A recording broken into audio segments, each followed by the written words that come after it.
Assalamualaikum warahmatullahi wabarakatuh. Untuk bengkel pembugaran Google Classroom kali ini, kita akan capai 3 perkara, iaitu mencipta kelas menggunakan Google Classroom. Yang kedua, memberikan kod kelas atau pautan kelas yang telah dicipta kepada murid. Dan yang ketiga, menghantar tugasan kepada murid melalui kelas yang telah dicipta.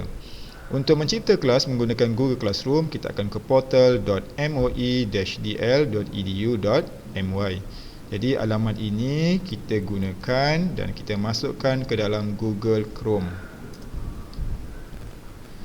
Okey, langkah pertama pada paparan D5, kita klik pada log masuk. Kita masukkan ID D5 dan password. Klik next. Okay, pada menu utama kita klik pada guru. Pada menu guru kita klik pada activity dan seterusnya kita klik Google Classroom. Klik untuk mula. Baik, sekarang kita berada dalam paparan Google Classroom. Apa yang anda perhatikan adalah kelas-kelas yang telah dicipta. Untuk mencipta kelas baru, kita perlu klik pada tanda tambah dan pilih Create Class. Okay, untuk create kelas, pada class name saya sarankan kita masukkan nama subjek, kelas dan tahun. Contoh RBT 3AK tahun 2021. Untuk subjek, saya tulis nama penuh bagi RBT iaitu Reka Bentuk dan Teknologi. Klik Create.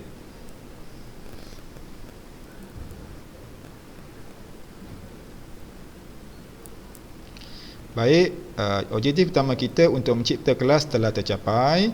Sekarang kita dah ada satu kelas subjek RBT untuk kelas tingkatan 3 pada tahun 2021. Untuk memasukkan murid ke dalam kelas kita perlu klik pada people dan kat sini kita boleh lihatlah kalau ada student dah masuk.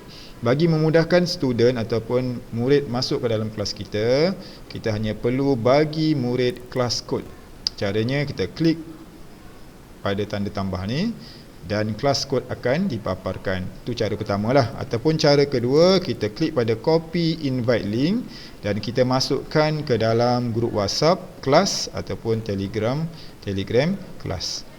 Okey, untuk kelas code ni saya mohon semua guru untuk print screen. Pada keyboard ada perkataan PRTSC button tu, klik dan pastekan ke grup D5 SMK Lingyu.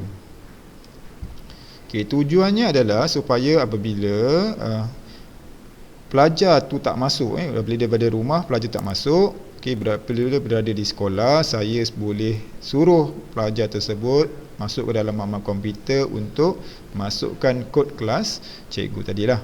Okay, jadi semua subjek bagi cikgu ajar, semua masukkan ke dalam grup D5 SMK Lingyu.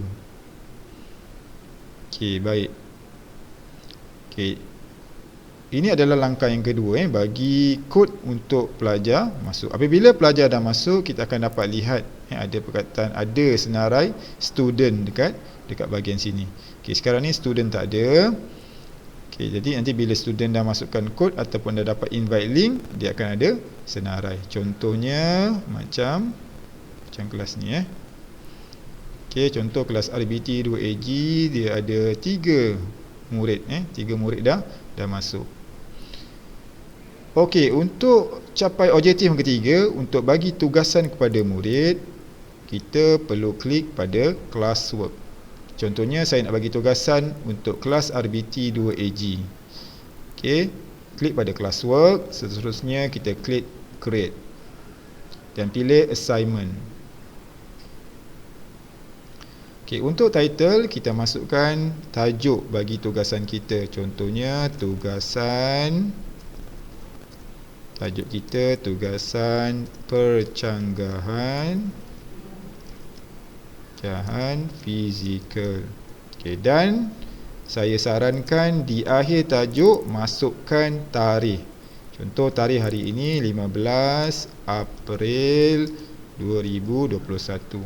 Langkah seterusnya kita masukkan instruction ataupun arahan untuk pelajar buat tugasan. Okey, untuk itu saya sarankan satu arahan yang boleh difahami untuk pelajar. Contohnya macam ni. Okey, kita masukkan arahan tersebut pada bahagian instruction. Contoh, tarikh tugasan hari Khamis. Tarikhnya 15/4. Okey, masanya bila, tajuknya apa. Okey, jadi kita akan bagi arahan satu persatu lah supaya murid faham. Yang paling penting adalah arahan nombor 4 dan 5. Okey, kerana apabila murid telah selesai menghasilkan tugasan, telah selesai menjawab tugasan, mereka perlu hantar juga melalui Google Classroom. Jadi caranya kena bagi satu arahan untuk murid hantar, iaitu arahan nombor 4.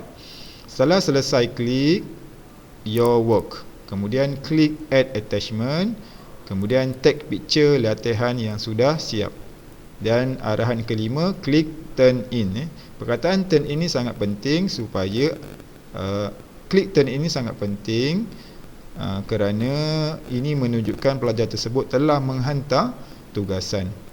Baik, sekarang ini adalah arahannya. Okay, untuk tugasannya kita boleh bagi dalam bentuk PDF ataupun pautan YouTube ataupun apa sahajalah bahan yang kita nak masukkan dalam tugasan. Contohnya saya nak masukkan bahan dalam bentuk PDF. Saya klik pada add, klik pada file, okay, dan browse file yang saya nak uploadkan. Contohnya saya ada satu soalan dalam bentuk PDF, iaitu soalan ni, siap kerja. Oh, ni dia. Test bagi kerja. Okey, ini adalah soalan dalam bentuk PDF. Okey, kalau kita tak ada soalan dalam bentuk PDF, kita juga boleh terus tulis soalan pada instruction pun boleh. Jadi bila dah soalan dalam bentuk PDF dah dimasukkan, ada paparan seperti inilah. Okey, dan kita setkan pula pada bahagian kanan. Okey, tugasan tersebut kita akan tanda dan kita akan bagi markah. Jadi pointnya kita letak 100. Okey, due date. Okey, oleh kerana kita nak open ataupun kita nak biarkan tugasan tersebut boleh dijawab sampai bila-bila, kita pilih pada no due date. Dan untuk topik, okey, kita create topik bagi tugasan kita. Topik ni maksudnya bab lah. Contohnya kalau tajuknya adalah teknologi pembuatan, kita create lah satu topik teknologi pembuatan. Ataupun topiknya adalah untuk PBD, kita buat satu topik pentaksiran bilik darjah. Ataupun apa sajalah mengikut bab ataupun tajuk yang cikgu ajar bagi subjek tersebut. Okey, jadi contohnya saya pilih teknologi pembuatan. Okey, setelah selesai, semua dah selesai, arahan tajuk dah bagi, arahan pun dah diberi serta tugasan pun telah di-attachkan. Klik pada assign. Okay, apabila kita klik pada assign, semua pelajar kita dalam bahagian students akan dapat kita punya tugasan. Jadi apa yang pelajar perlu buat, dia akan buka dan dia akan jawab tugasan kita dan klik turn in. Okey. Baik, kita dah capai 3 perkara. Pertama sekali, kita dah hasilkan kelas, dah cipta kelas. Kedua, kita akan bagi kod kelas kepada murid untuk mereka masuk dalam kelas kita. Okey. Dan yang ketiga, kita dah bagi tugasan. Dah bagi tugasan. Tugasan ni kita boleh lihat pada classwork. Okey, dalam tajuk teknologi pembuatan ada satu tugasan. Okey, baik, itu saja untuk kali ini. Semoga memberi manfaat dan dapat cikgu cubalah untuk kelas cikgu. Sekian, terima kasih.